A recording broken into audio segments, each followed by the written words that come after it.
സർവ്വജനത്തിനും ഉണ്ടാകുവാനുള്ള ഒരു മഹാസന്തോഷം ഞാൻ നിങ്ങളോട് സുവിശേഷിക്കുന്നു.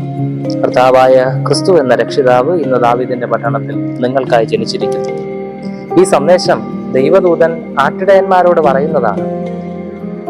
ചോദ്യം ഇതാണ്: സർവ്വജനത്തിനും ഉണ്ടാകുവാനുള്ള ഒരു മഹാസന്തോഷം എന്തുകൊണ്ട് ചെറിയൊരു കൂട്ടമായ ഈ ഇടയന്മാരോട് പറയണം? പ്രത്യേകിച്ച് ബേത്ലഹേമിലെ ആ വെളിം പ്രദേശത്ത് രാത്രി ആടുകളെ കാവൽ കാത്തിരുന്ന ആ ഇടയന്മാരോട് പറയണം. ഒത്തിരി ഉത്തരങ്ങൾ കണ്ടെത്തുവാനായിട്ട് സാധിക്കും. ഒന്ന്, പാർശ്വവൽക്കരിക്കപ്പെട്ട, പുറന്തള്ളപ്പെട്ട, എല്ലാരിൽ നിന്നും അകന്ന് ഒറ്റപ്പെട്ട് കഴിയുന്ന ആ ഇടയന്മാരെ ദൈവം ചേർത്ത് പിടിച്ചു എന്നുള്ളതാണ്. ലൂക്കോസിന്റെ സുവിശേഷം പാർശ്വവൽക്കരിക്കപ്പെട്ടവർക്ക് വേണ്ടിയുള്ളതാണ്. എല്ലാവരാലും മാറ്റി നിർത്തപ്പെട്ടവർക്ക് വേണ്ടി കർത്താവ് കടന്നു വന്നു എന്ന സന്തോഷം അറിയിക്കുന്ന സുവിശേഷം. അങ്ങനെയെങ്കിൽ ഈ കേൾക്കുന്ന നിങ്ങളിൽ ആരെങ്കിലും ഒറ്റപ്പെടലോ പാർശ്വവൽക്കരണമോ മാറ്റി നിർത്തൽപ്പെടലുകളോ അനുഭവിക്കുന്നുണ്ട് എങ്കിൽ വചനം പറയുന്ന ക്രിസ്തുവിന്റെ ജന്മം, ക്രിസ്തുവിന്റെ ജനനം നിങ്ങൾക്കും കൂടെ വേണ്ടിയുള്ളതാണ്. നിങ്ങളെ കർത്താവ് മാറ്റി നിർത്തുന്നില്ല. രണ്ട്, ഇതിന് ബലിയുമായി വളരെ വലിയൊരു ബന്ധം കിടപ്പുണ്ട്.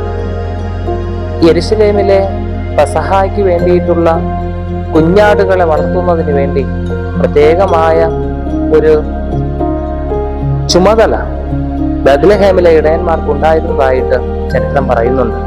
അതായത് ഊരമില്ലാത്ത, കുറവോ അംഗഭംഗമോ ഇല്ലാത്ത കുഞ്ഞാടുകളെ വളർത്തി പെസഹയ്ക്ക് വേണ്ടി തയ്യാറാക്കുക. അങ്ങനെയെങ്കിൽ ബലിയുമായുള്ള ബന്ധം എന്താണ്?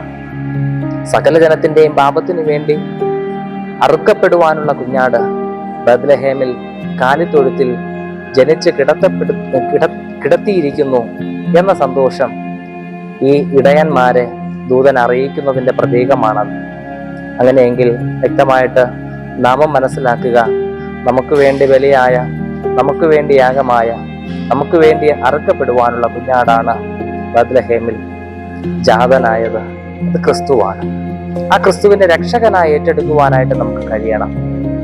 ക്രിസ്തുവിലൂടെ നന്മ എന്നതിലുപരി ക്രിസ്തുവിലൂടെ ക്രിസ്തു ആഗ്രഹിക്കുന്നത് നമുക്ക് നേടിയെടുക്കുവാനായിട്ട് കഴിയണം. അനുഗ്രഹത്തെക്കാൾ ഉപരി ദൈവ ഇഷ്ടത്തിന് വിധേയപ്പെടുവാൻ നമുക്ക് സാധിക്കണം. അതിന് സർവശക്തനായ ദൈവം നമ്മെ സഹായിക്കട്ടെ. ആമേൻ.